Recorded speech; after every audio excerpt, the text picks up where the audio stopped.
Mustapha ne ya ce mai za a baka. Ke kana Abuja.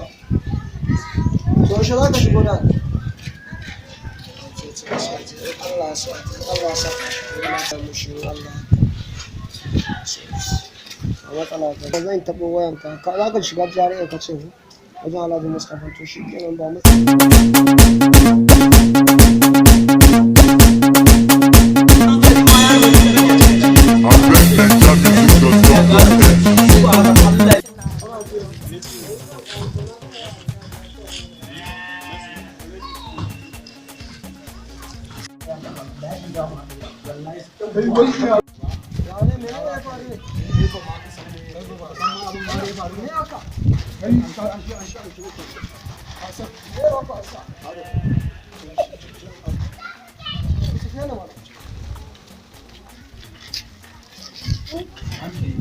Wai ma rage ta Allah wallahi.